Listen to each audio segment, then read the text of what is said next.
एक साल 31 मई 2023 से लेके मई 2024 तक आपने प्रेयर की है और उस प्रार्थना के बाद आपने देखा है ये कि सारा सिचुएशन, सारी सिनेरियो, सारा कुछ बदल चुका है इंडिया में। आपकी प्रेयर्स क्या कर सकती हैं ये आपको पिछले एक साल ने बताया है। मैं तो आपको बताता ही रहता था कि मेरी लाइफ में सबसे बड़े बदलाव से पहले परमेश्वर ने मेरी प्रार्थना में अगुवाई की है। 6 घंटे, 8 घंटे, 7 घंटे रोज। भजन संहिता 110 उसकी एक आयत, ये प्रभु ने मुझे अभी बताई है, आप स्क्रीन पे इसे निकाल के रखिएगा। अपने पड़ोसी को बोलो, तेरी प्रार्थनाओं ने सब कुछ बदल दिया है। आमीन। भजन संहिता 110 अगर आपके पास है तो उसे निकालेंगे। मेरे प्रभु से यहोवा की वाणी यह है कि तू मेरे दाहिने हाथ बैठ जब तक कि मैं तेरे शत्रुओं को तेरे चरणों की चौकी ना कर दूं। दाऊद कह रहा है प्रभु को, किसको कह रहा है? यीशु मसीह को। और दाहिने हाथ वो क्यों कह रहा है? बैठने के लिए। बाइबल में जब भी दाहिने का, बाहिने का जिक्र आता है, नंबर्स का जिक्र आता है, उसके पीछे एक आत्मिक मतलब होता है। तो इसीलिए जब शारीरिक बंदे इस बाइबल की एक्सप्लेन करने की, बाइबल को कोशिश करते हैं, तो वो फेल हो जाते हैं और दुनिया उनका उपहास करती है, उनका मजाक उड़ाती है, क्योंकि उनको ये नहीं मालूम कि बाइबल वही व्यक्ति उसी तरह से कोट कर सकता है जिसके पास पवित्र आत्मा हो, और पवित्र आत्मा उसी के पास है जिसने पापों से मन फिराया और तौबा की हुई है। दाऊद कहता है मेरे प्रभु यानी यीशु मसीह से यहोवा की वाणी यह है कि मेरे दाहिने हाथ बैठ। इसका मतलब क्या है? इसके 2 मतलब हैं। पहला ये कि वो उस समय की भी बात कर रहा है जब प्रभु यीशु मसीह मृत्यु को लास्ट टाइम पर हराएगा और शैतान का अंत करेगा। वो एक अलग कहानी है, आज उसके बारे में बात नहीं करेंगे। लेकिन अगर आप पवित्र वचन को ध्यान से पढ़ें और जिंदगियों को देखें, चाहे वो दाऊद की हो जिसने ये लिखा है वचन पवित्र आत्मा की प्रेरणा से, तो आपको ये बात समझ आएगी कि जो लोग परमेश्वर के दाहिने हाथ बैठे हैं या खड़े हैं, दाहिना हाथ यीशु मसीह ने कहा जब अंत के दिन में न्याय होगा तो मैं अपने दाहिने हाथ वाले लोगों से कहूंगा जाओ। कहां जाओ? स्वर्ग में जो तुम्हारे लिए तैयार किया गया। बाहिने हाथ वाले लोगों से कहूंगा जाओ नरक में जो तुम्हारे लिए तैयार किया जाए। अब क्या मतलब समझे इसका? मेरे दाहिने हाथ आप लोग बैठे हैं और बाहिने हाथ मेरी बहनें बैठी हैं, तो क्या वो नरक में जाएंगी? नहीं। इसका आत्मिक मतलब यह है कि दाहिने हाथ वाले लोग, परमेश्वर उनको कह रहा है जो परमेश्वर के अंग संग चलते हैं, जो परमेश्वर के साथ वफादारी के साथ चलते हैं। और बाहिने हाथ वाले लोग, परमेश्वर उनको कह रहा है जो परमेश्वर के वचन को जानते हुए भी उसके वचनों पे नहीं चले, जिन्होंने पाप को नहीं छोड़ा, चोरी को नहीं छोड़ा, व्यभिचार को नहीं छोड़ा, परमेश्वर के काम को सीरियसली नहीं लिया, जो परमेश्वर के विरोधी बने रहे। परमेश्वर ने कहा उनको मैं कहूंगा कि जाओ उस नरक में जो तुम्हारे लिए तैयार किया गया है। आप एक बात को नोटिस कर लेना, जब भी कोई व्यक्ति परमेश्वर के दाहिने हाथ खड़ा या बैठा होगा, यानी वो व्यक्ति वही कर रहा होगा जो परमेश्वर ने उसको करने के लिए कहा है। वो पवित्रताई में, प्रार्थना में, उपवास में, विश्वास में परमेश्वर के साथ खड़ा है, अपनी प्रार्थना को परमेश्वर के सामने रख रहा है। ये वचन कहता है कि वो तुम्हारे दुश्मनों के तेरे पैरों के नीचे कर देगा। ये वचन कहता है। ये बात हमेशा याद रखना अपनी लाइफ में। जब भी कोई नया दुश्मन उठे तो चिंता मत करना, ये सोच लेना कि अब इसके ऊपर फतह करने की बारी है। That's it. नई विक्ट्री का चैप्टर खुल रहा है। जब पौलुस प्रचार करना शुरू किया तो उसकी सेवकाई से कोई बड़ा मिरेकल नहीं होता था, वो सिर्फ प्रीच करता था। और प्रीच करके बाइबल कहती है सदूकियों और फरीसियों का। कौन थे सदूकी फरीसी? जिन्होंने बड़े बड़े चोले डाले होते थे, दिखने में बड़े धर्मी लगते थे, लेकिन अंदर से परमेश्वर और परमेश्वर के लोगों के विरोधी होते थे। और बाइबल कहती वो उनका मुंह बंद रखता था अपने वचन के साथ। और एक समय आया जब परमेश्वर ने पौलुस की लाइफ से मिरेकल्स को करना शुरू किया। फिर एक समय आया कि मिरेकल्स के बाद मुर्दों को जिंदा करना शुरू किया। और बाइबल कहती धर्मी की ज्योति दोपहर तक जिस तरह सूर्य बढ़ता रहता है बढ़ती ही जाएगी।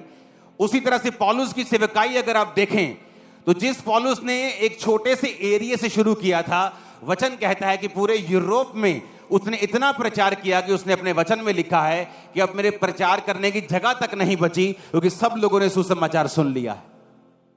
हालेलुया। शुरुआत कहां से की? एक छोटी शुरुआत।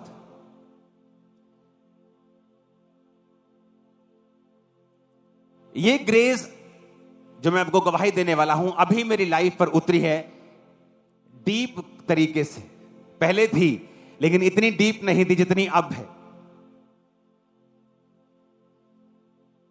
ये टेस्टिमनी एक सपने की मैं आपको पहले भी दे चुका हूं।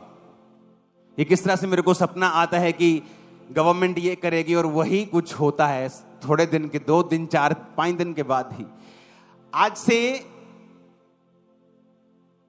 कुछ दिन पहले मैं एक वचन पढ़ूंगा, उससे पहले योएल नबी की पुस्तक 2:28 उसमें लिखा है, उन बातों के बाद मैं अपना आत्मा सब प्राणियों पर उंडेलूंगा, तुम्हारे बेटे बेटियां भविष्यवाणी करेंगी, पुरनीय स्वप्न देखेंगे। पुरनीय कौन है? बुजुर्ग। कौन से बुजुर्ग? वो बुजुर्ग नहीं जो शरीर के बुजुर्ग हैं, वो बुजुर्ग जो आत्मा के बुजुर्ग हैं। यहां बैठा एक 35 साल का व्यक्ति उस व्यक्ति से आत्मा में बुजुर्ग हो सकता है जो 70 साल का है। इसीलिए बाइबल कहती है जब परमेश्वर लोगों को चुनता है, जैसे मूसा को उसने चुना तो उसने उम्र देख के नहीं चुना, दाऊद को चुना उसने उम्र देख के नहीं चुना। बाइबल कहती है जब मूसा का विरोध किया गया तो परमेश्वर ने विरोधियों को यह नहीं कहा कि मूसा ने गलत किया ठीक है, उसने कहा नहीं, तुमने विरोध किया इसलिए तुम कोढ़ी रहोगे। यह उसके चुनाव की बात है। आप परमेश्वर के चुनाव को कभी भी चैलेंज नहीं कर सकते। उसने कहा तुम्हारे पुरनीय स्वप्न देखेंगे। आज से 3 दिन पहले मैं प्रार्थना करके ही सोता हूं हमेशा, 99.99 नहीं 100%। अगर मैं सो रहा हूं तो उससे पहले मैं प्रेयर करता हूं, उठता हूं तो सबसे पहला काम मैं प्रेयर करता हूं। तो मेरी ये रूटीन है। ये कोई ऐसा नहीं है कि मुझे जबरदस्ती जोर लगाना पड़ता है या बहुत ज्यादा मुझे कंट्रोल रखना पड़ता है या बहुत मेरा एफर्ट लगता है। ये खाना खाने की तरह मेरे जैसे सुबह उठ के लोग खाना खाते हैं ना, तो मेरे लिए ये बिल्कुल नॉर्मल रूटीन है। तो मैं प्रार्थना करके जैसे ही सोता हूं तो मुझे एक सपना आता है। परमेश्वर मुझे दिखाता है मेरा एक कर्मचारी, और परमेश्वर मुझे दिखाता है कि वो एक चीज भूल गया, एक सरकारी जैसा दिखने वाला काम, तो उससे मुझे दिक्कत हो रही है सपने में। तो जब मैं उठा तो हमेशा ऐसा होता है कि आपको याद नहीं होता आपने क्या सपना देखा मोस्टली। जब मैं उठा तो लेकिन मुझे याद था और मैं एकदम से उठा और मैंने कहा ये मैंने क्या देखा। उस कर्मचारी की शक्ल, उसका नाम, उसने क्या गलती की कि मैं भूल गया, सारा कुछ मैंने अपनी वाइफ को बताया। मैंने कहा इसको बुलाओ।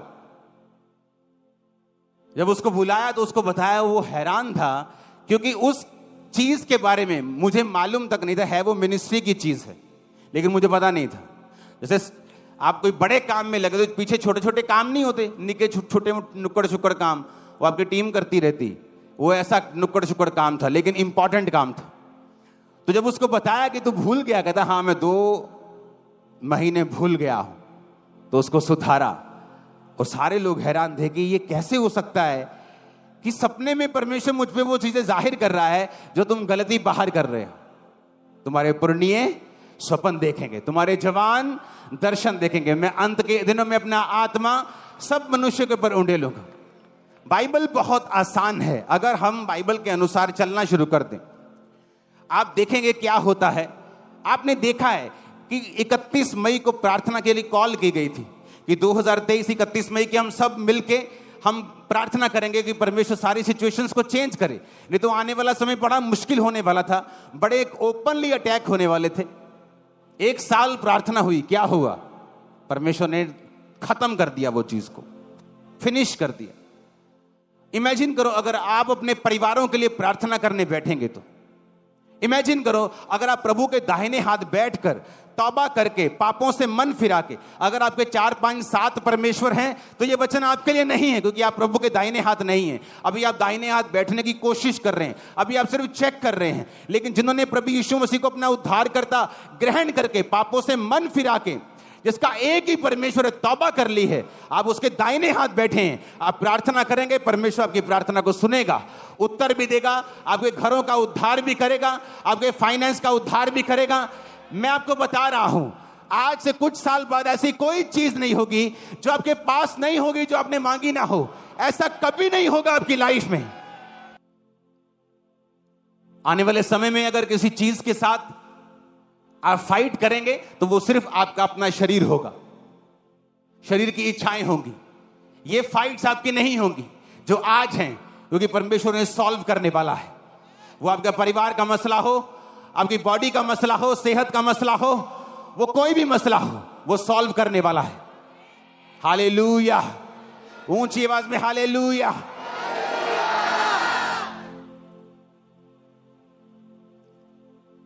उसने कहा मेरे दाहिने हाथ बैठ।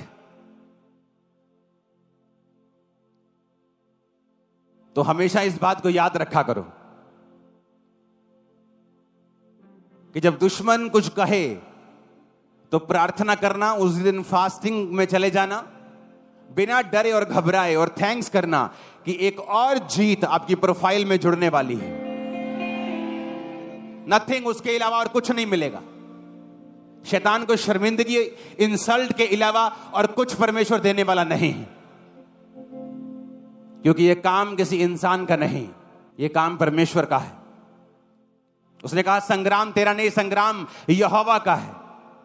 जब आप नशों के खिलाफ लड़ेंगे, शैतान के खिलाफ लड़ेंगे, डाइवोर्स के खिलाफ लड़ेंगे, पाप के खिलाफ लड़ेंगे, तो शैतान ऐसा नहीं कि आपको छोड़ने वाला है। वो पूरी कोशिश करेगा, लेकिन हर बार शर्मिंदगी उठाएगा, हर बार इंसल्ट उठाएगा, हर बार मुंह की खाएगा, नीची खाएगा और भाग जाएगा। Hallelujah, hallelujah. क्योंकि परमेश्वर ने हमें खास हिदायत दी है कि तुम्हारा लहू और मांस से कोई भी युद्ध नहीं है। अगर लहू और मांस से होता तो हम लड़ते, लहू और मांस से नहीं। एक बार पास्टर बेनी हिन की किसी ने बुराई की, वो भी एक अच्छा पास्टर था, बुराई कर दी जोश जोश में। लोगों को कई बार अपने आप को ज्यादा धर्मी समझ लेते लोग और दूसरों को पापी समझ लेते हैं। ये बड़ी प्रॉब्लम है। इस स्पिरिट का इलाज नहीं है। दुष्ट आत्मा तुम निकाल सकते हो किसी के अंदर से, लेकिन जब कोई रिलीजियस स्पिरिट के साथ इफेक्टेड हो जाए, ऐसी स्पिरिट जो अपने आप को धर्मी समझती है, दूसरों को पापी समझती है, इस आत्मा का कोई भी इलाज नहीं है। इसका इलाज सिर्फ परमेश्वर करता है बीमारियों के साथ। तो उस पास्टर ने बुराई कर दी,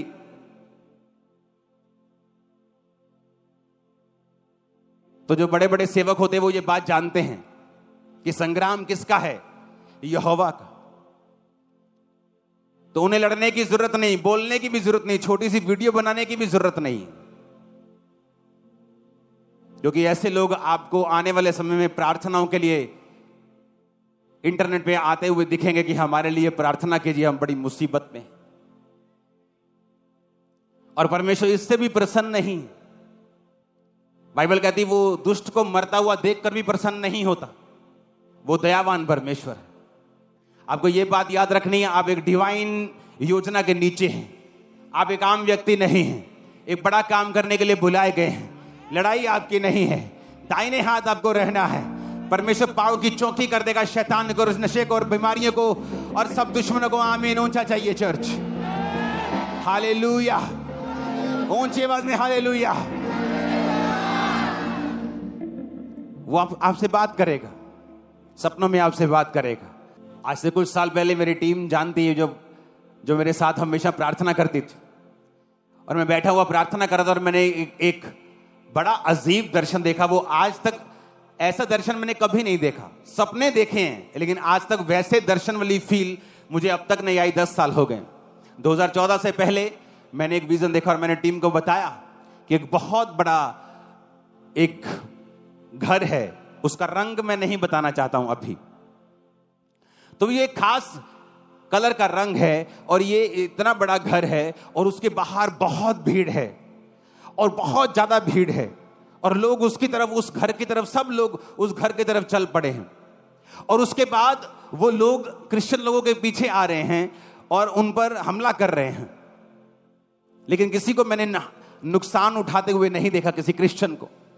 उसके बाद परमेश्वर ने कुछ दिन पहले मुझे विजन दिखाया कि उस बिल्डिंग की जो छतें हैं, जो लेंटर है, वो आग में जल रहा है, लेकिन बिल्डिंग अभी भी खड़ी है। लेकिन परमेश्वर ने दिखाया बिल्डिंग खड़ी नहीं रहेगी, वो जल्दी गिरने वाली है। तो जो आत्मिक बंदा होगा वो इस बात को समझेगा मैं क्या कह रहा हूं। परमेश्वर आपको दर्शन, विजन्स, आपको प्रोफेटिकली आपसे बात करता है, चाहे आप विश्वासी क्यों ना हो। अगर आप अपने टीवी को बंद कर दें, अपने टीवी से डिस्कनेक्ट हो जाएं, अपने शरीर को थोड़ा काबू में रखें, प्रार्थना करें सोने से पहले, वो आपकी जिंदगी के विषय में आपसे बात करेगा। आप देखना, जो आपकी कॉलिंग है उसके विषय में वो आपसे बात करेगा। मैं आपको बता नहीं सकता वो मार्वलस काम जो मैं अपनी लाइफ में होता हुआ देख रहा हूं परमेश्वर की आत्मा के द्वारा। और ऐसे ही मार्वलस काम जो बिल्कुल ही डिफरेंट रीति के हैं, वो मेरी वाइफ की लाइफ से परमेश्वर का आत्मा करवा रहा है। दोनों काम जबरदस्त हैं, दोनों काम मार्वलस हैं। क्यों? क्योंकि एक लाइफ रूटीन है। मेरी फैमिली को मालूम है कि आज अगर शनिवार है तो मैं अपने घर से नहीं आया हूं, मैं प्रेयर माउंटेन से आया हूं। तो उनको मालूम है कि हमारा प्रार्थना करने का एक समय है, परमेश्वर के पास बैठे रहने का एक टाइम है, ताकि जो लोग आ रहे हैं उनके हृदयों में ये चीज चली जाए कि मुझे प्रभु के साथ सही रहना है। परमेश्वर आपसे बात करेगा। आज से आपकी स्पिरिचुअल आईज ओपन हो रही है, कान ओपन हो रहे हैं, आपको विजन्स आएंगे, आपको दर्शन आएंगे और स्वप्न आएंगे। यीशु मसीह के नाम में आमीन। ऊंचा चाहिए चर्च, हालेलुया। ऊंची आवाज में हालेलुया बोलो जरा।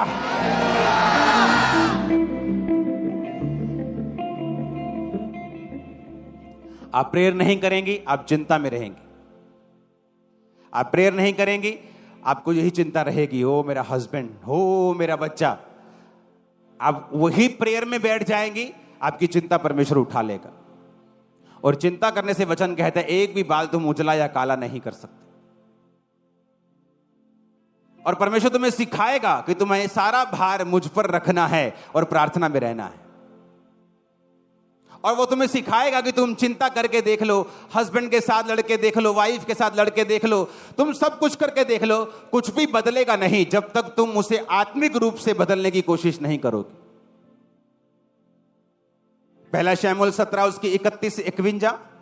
दाऊद की बातों की जब चर्चा हुई तो शाऊल को सुनाई गई और उसे बुलवा भेजा। तब दाऊद ने शाऊल से कहा, किसी मनुष्य का मन गोलियत के कारण कच्चा ना हो, तेरा दास जाकर उस फलिश्ती से लड़ेगा। शाऊल ने कहा, तू जाकर उस फलिश्ती के विरुद्ध युद्ध नहीं कर सकता, क्योंकि तू लड़का है और वो लड़कपन से ही योद्धा है। दाऊद ने शाऊल से कहा, तेरा दास अपने पिता की भेड़ बकरियां चराता था, और जब कोई सिंह या भालू झुंड में से मेमना उठा ले जाता, तब मैं उसका पीछा करके उसे मारता और मेमने को उसके मुंह से छुड़ा लेता, और जब वह मुझ पर हमला करता, तब मैं उसके केश पकड़कर उसको मार डालता था। तेरे दास ने सिंह भालू दोनों को मारा है, और यह खतना रहित फलिश्ती उनके समान हो जाएगा, क्योंकि उसने जीवित परमेश्वर की सेना को ललकारा है। फिर दाऊद ने कहा, यहोवा जिसने मुझे सिंह और भालू दोनों के पंजों से बचाया है, वह मुझे उस फलिश्ती के हाथ से भी बचाएगा। शाऊल ने दाऊद से कहा, जा, यहोवा तेरे संग रहे। जब गोलियत आपके सामने खड़ा होता है तो वो आपकी मौत के लिए नहीं होता, बल्कि वो आपको मशहूर करने के लिए और विक्टोरियस करने के लिए होता है। आप गोलियत से तब डरें अगर आप शाऊल हैं तो, अगर आप दाऊद हैं तो गोलियत से ना डरें। शाऊल जिसको यह परवाह नहीं थी कि परमेश्वर मेरे बारे में क्या सोचता है, जब शमूएल ने कहा यहोवा ने राज छीन लिया, तो कहता नीचे चल, लोग क्या कहेंगे। जब दाऊद ने पाप किया, नतान नबी ने कहा तूने पाप किया है, उसने कहा यहोवा मुझे माफ करे लेकिन मुझे दूर ना करे, तो उसका पाप माफ हुआ। दाऊद वो था जो प्रभु के नजदीक रहता था, प्रभु के दाहिने हाथ रहता था, और डिक्लेरेशंस, मुंह से क्या बोलना है। राजा कहता वो लड़कपन से जब छोटा था तब से योद्धा है, और तू तो अभी लड़का है। जब तू लड़का है ना, जब वो लड़का था वो तब से योद्धा है, और अभी तू बच्चा है। उसने कहा तेरे दास ने सिंह और भालू दोनों को मारा है। उसने ये नहीं कहा चलो वेख लेने लड़के, नहीं तो कुर्बानी सही, शहीदी सही। उसने ऐसा नहीं कहा, क्योंकि तुम्हारे मुंह से जो निकलेगा वैसा होगा। परमेश्वर हमारे लिए मर चुका है, अब हमें मरने की जरूरत नहीं, हमें जीने की जरूरत और प्रीच करने की जरूरत। मैं ना मरूंगा वरन जीवित रहूंगा और यहोवा के कामों का वर्णन करता रहूंगा, और तुम बिना मरोगे वरन जीवित रहोगे और यहोवा के कामों का वर्णन करते रहो। आमीन खड़कने वाला चाहिए शैतान के कानों में। हालेलुया। तो ये डिपेंड करता है कि हथियार तो तुम्हारे पास हैं आत्मिक, लेकिन क्या तुम उन्हें इस्तेमाल कर सकते हो कि नहीं। दाऊद ने इस्तेमाल किया, कहता जिस परमेश्वर ने सिंह और भालू के मुंह से मुझे छुड़ाया, वही परमेश्वर इस खतनारहित फलिश्ती को मेरे हाथ में कर देगा। डिक्लेरेशन, घोषणा। तुम्हारी घोषणा क्या है? ओ बड़ा मंदा है जी काम च मरे पे, ये तुम्हारी घोषणा है। बहुत दुखी है जी, इकोनॉमी बड़ी खराब है देश दी, ये तुम्हारी घोषणा है। जाओ इतिहास पढ़ लो, इतिहास। एक वाक्य दिखा दो 6000 7000 साल में जहां अकाल पड़ा हो और यहोवा को मानने वाला मर गया हो। वो 100 गुना बढ़ते हुए आपको दिखेंगे। जो परमेश्वर के सच्चे दास और नबी थे, इजाबेल जैसी गंदी रानी कोई नहीं हुई, उनके टाइम पर भी परमेश्वर उन्हें अन्न जल देकर गुफाओं में संभालता रहा है। अहाब जैसा मूर्ख राजा इजराइल में कभी नहीं हुआ। एक तो खुद महामूर्ख, एक पत्नी वैसी, और बाइबल कहती तब भी परमेश्वर के लोगों को नुकसान नहीं कर पाया। तुम्हारी घोषणा क्या है? क्या तुम गोलियत के साइज को देखकर फिर घोषणा कर रहे हो नहीं नहीं जी इन्होंने तो लड़ नहीं सकते असी? शेम आनी, शर्म आनी चाहिए तुम लोगों को। हम यहोवा के लोग हैं। कहता यहोवा की ओर देखने वाली नजरें कभी काली शर्मिंदा नहीं होती। वो दूतों को भेज देगा। बाइबल कहती फिरौन जब आ रहा था तो वचन कहता है कि परमेश्वर ने बादल के बीच से होकर खड़क कर उनको डरा दिया। टांगे कांपने लगी थी उनकी। तुम उस परमेश्वर की संतान हो। मैं प्रार्थना करता परमेश्वर ये धरती तूने बनाई, ये मिट्टी तेरी है, ये आसमान तेरा है, ये लोग तेरे हैं। जो लोग विरोध कर रहे हैं ये मिट्टी से बने हुए भी तेरे हैं। घबराहट डाल इनमें, और टांगे कांप रही थी लोगों। परमेश्वर महान है, वो खतरनाक है। वो जब गेम घुमाता है ना तो बड़ों बड़ों की गेम घूम जाती है। दाऊद कहता मैं नहीं, और बाइबल कहती जब वो गोलियत के सामने आया तो गोलियत हंसा, कहता मैं कुत्ता हूं कोई, तू सोटी लेके मेरे को आ गया ओए। इतना बड़ा लंबा चौड़ा 50 किलो की उसकी ढाल थी जो बंदा लेके साथ चलता था। कल्ली ढाल ही फड़ता सी। और जब उसने दाऊद देखा छोटा सा, मुंह लाल, उसने कहा क्या मैं कुत्ता हूं बच्चे, लाठी लेके आ गया मुझे मारने? उसने कहा तू तलवार लेके मेरे सामने आता है, लेकिन मैं तलवारों से नहीं यहोवा के नाम में तेरे सामने आता हूं, और तेरी तलवार से तेरा ही सिर काट के। ओ आमीन, ऊंचा चाहिए चर्च। लेकिन आज हमारा युद्ध मांस और लहू से नहीं है, शैतान से है। तो शैतान की बातों को उसी के गले पर चलाकर उसको शर्मिंदा करने का समय आ चुका है। आमीन। परमेश्वर आपको विक्ट्री देने के लिए तैयार है। क्या आप घोषणा करने के लिए तैयार? जब कैंसर रूपी गोलियत आपके सामने खड़ा होता है तब क्या बोलते हो आप?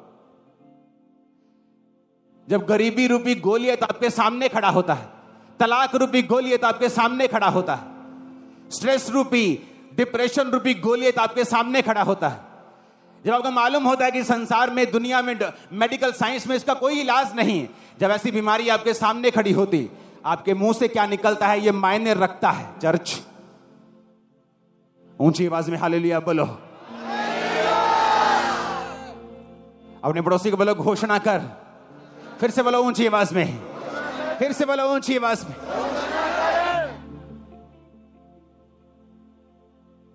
अगर तुम दाहिने हाथ बैठे हो, खुदावंद के साथ अड़े और खड़े हो, सिर्फ तुम अपने मुंह से घोषणाएं करनी है। परमेश्वर डरा देगा, मैं बता रहा हूं, शैतान को, बीमारी को गिरा देगा, तुम्हारी घुटनों पे ला देगा उसको। करके देखो ऐसा, और साथ में प्रार्थना करते रहो, साथ में घोषणा करते रहो।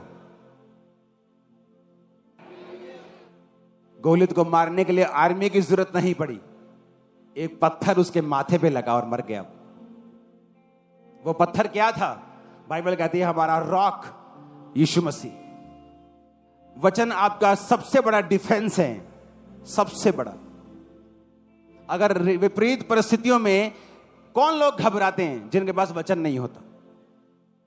हवाइयां उड़ी होती उनके चेहरों की, क्योंकि उनका डिफेंस वचन नहीं। ना वो वचन पढ़ते, ना वो प्रार्थना करते, वो चलते हैं बहाव के हिसाब से। इधर बहाव अच्छा है तो इधर हवा बल्ले बल्ले, बहाव कम हो गया, हे मर गए, डर गए। लेकिन जो लोग वचन का डिफेंस अपने पास रखते हैं, जिनको मालूम है कि वचन उनका डिफेंस है, वो कभी आपको घबराए नहीं मिलेंगे। दाऊद का डिफेंस कौन था? वचन। वो वचन से अपने आप को सुरक्षित रखता था। भजन संहिता पढ़ के देखो, हर बार उसने वचन से अपने आप को सुरक्षित किया और विजय किया। दाऊद कहता, मैं शेर और भालू को जब मैंने मारा, तो वो शेर और भालू जब उसके सामने आए होंगे, उसने सोचा होगा लो आज तक मर गए अपन। पर परमेश्वर उन शेर और भालुओं से दाऊद की प्रैक्टिस करवा रहा था। कई बार आपका विरोध होता है आपकी फैमिली में, आपके मोहल्लों में, वो आपकी प्रैक्टिस हो रही है।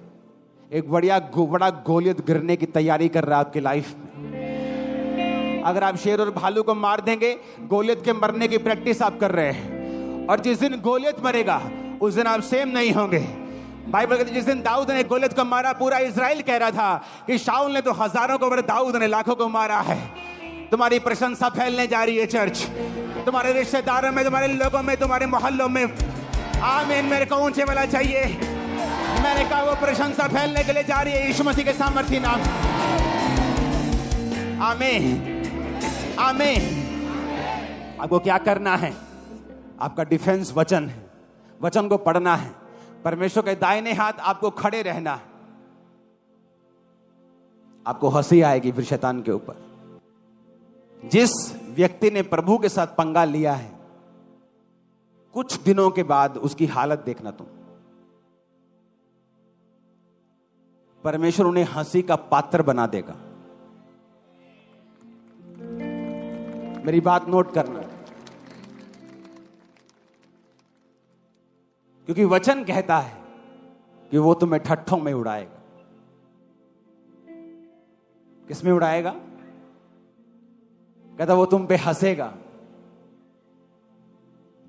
और तुम्हें ठट्ठों में उड़ाएगा। देखी जाओ होता क्या है। अगर परमेश्वर तुम्हारे साथ है, अगर तुमने परमेश्वर के वचन को अंगीकार किया है और तुम रोज घोषणाएं करते हो, अपने आप को तैयार करो, रोज घोषणा करो, सुबह शाम। आपने वो नहीं कहना जो आप देख रहे हो, आपको वो कहना है जो बाइबल कहती है। हालेलुया। अपने हाथों को उठाओ। आज के बाद आप लगातार बिना किसी रोक टोक के अपनी जिंदगी में घोषणाएं करेंगे और आदत बनाएंगे। एक आदत बनाएंगे घोषणा करने की। प्रभु से वादा करो कि आज से मैं पॉजिटिव बोलूंगा और वचन के बीच से अपने आप को बोलूंगा। कोई नेगेटिव घोषणा मेरे मुंह से नहीं निकलेगी। मैं सिर्फ पॉजिटिव घोषणा करूंगा वचन के बीच से घोषणा करूंगा और परमेश्वर का आत्मा कार्य करेगा। मैं अपने परिवार के ऊपर, मैं अपने बिजनेस के ऊपर, सेहत के ऊपर, सेवकाई के ऊपर मैं घोषणाएं करता रहूंगा जब तक एक बड़ा बदलाव मैं ना देख लूं। मैं घोषणाएं करता रहूंगा अपनी जिंदगी के ऊपर जब तक एक बड़ा बदलाव मैं ना देख लूं। आज से मेरा जीवन घोषणाएं करने वाला होगा। यीशु मसीह के सामर्थी नाम में आमीन। चाहे बरकत तुम्हारी, मैंने कहा आमीन। चाहे बरकत तुम्हारी है चर्च। परमेश्वर के वचनों को सुनने के लिए हमारे चैनल को सब्सक्राइब कीजिए और हमारी लेटेस्ट वीडियो सबसे पहले देखने के लिए बेल आइकन को प्रेस कीजिए।